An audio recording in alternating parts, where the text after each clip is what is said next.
Hello friends, അപ്പോൾ എൻ്റെ ഈ കൊച്ചു ചാനൽ നിങ്ങൾക്കെല്ലാവർക്കും ഇഷ്ടപ്പെട്ടാൽ എന്നെ ഫോളോ ചെയ്യാനും സബ്സ്ക്രൈബ് ചെയ്യാനും നിങ്ങൾ മറന്നു പോവില്ലേ. ടിക്കറ്റ് 2 ഫിനാലെ ടാസ്കിൻ്റെ സമയത്ത് ജിൻഡോയുടെ അടുത്ത് തന്നെ നിർത്തരുതെന്ന് ബിഗ് ബോസ് തന്നെ പറഞ്ഞിട്ടുണ്ടായിരുന്നുവെന്ന് നന്ദന. ഞാനാണ് അടുത്ത് നിന്നതെങ്കിൽ പരമാവധി ഫൈറ്റ് ചെയ്തുകൊണ്ട് ജിൻഡോ ചേട്ടനെ തോൽപ്പിക്കാൻ നോക്കും. അദ്ദേഹം തൻ്റെ കൈ പിടിച്ച് വെച്ചിട്ടും കടിച്ചു പോലും ആ ബാഗ് പൊളിക്കാൻ ഞാൻ നോക്കിയിരുന്നുവെന്നും നന്ദന പറയുന്നു. ഷോയിൽ നിന്നും പുറത്തായതിന് പിന്നാലെ ഏഷ്യാനെറ്റ് നൽകിയ പ്രത്യേക അഭിമുഖത്തിൽ സംസാരിക്കുകയായിരുന്നു താരം. ഞാൻ ഒറ്റയ്ക്ക് കളിക്കാൻ വന്നതാണ്, അതുകൊണ്ട് തന്നെ ഒറ്റയ്ക്ക് കളിക്കുമെന്ന് സിജോയോടും സായിയോടും വ്യക്തമാക്കിയിരുന്നു.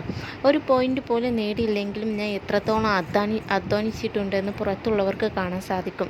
കുറച്ചൊരു വെപ്രാളവുമൊക്കെ എനിക്കുണ്ടായി. അപ്പോഴാണ് ബിഗ് ബോസ് തന്നെ പറയുന്നത് സമാധാനപരമായി മുന്നോട്ട് പോകാൻ.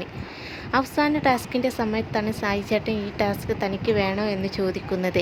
ഞാൻ എൻ്റെ ശക്തി ഉപയോഗിച്ച് കളിക്കും, ആരുടെയും ഓശാരമൊന്നും എനിക്ക് വേണ്ട ഞാൻ പറഞ്ഞപ്പോൾ അങ്ങനെ തന്നെ വാക്കൊന്നും ഉപയോഗിക്കരുതെന്നായിരുന്നു അവരുടെ മറുപടി.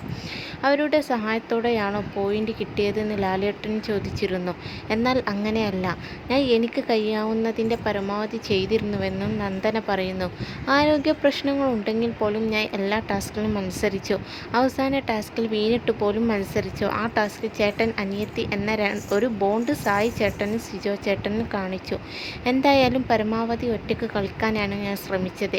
ബിഗ് ബോസിൽ നിന്നും ഒട്ടനവധി കാര്യങ്ങൾ പഠിച്ചിട്ടുണ്ട്. കാര്യങ്ങൾ തുറന്ന് സംസാരിക്കുന്ന വ്യക്തിയാണ് ഞാൻ. അത് ആരായാലും പറയും, അതിപ്പോൾ സായി ചേട്ടനായാലും ആരായാലും പറയുമെന്നും നന്ദന പറഞ്ഞു. ജാസ്മിൻ ഫേക്കല്ല, എങ്കിലും സ്വന്തം ആവശ്യത്തിന് വേണ്ടിയാണ് നമ്മുടെ അടുത്ത് സംസാരിക്കാൻ വരുന്നതെന്ന് തോന്നിയിട്ടുണ്ട്. നല്ലൊരു ചേച്ചിയാണ്, എന്നാലും ചില പ്രശ്നങ്ങളുണ്ട്. ഗബ്രി പോയപ്പോൾ ഒറ്റപ്പെട്ട ഫീലുണ്ടായി.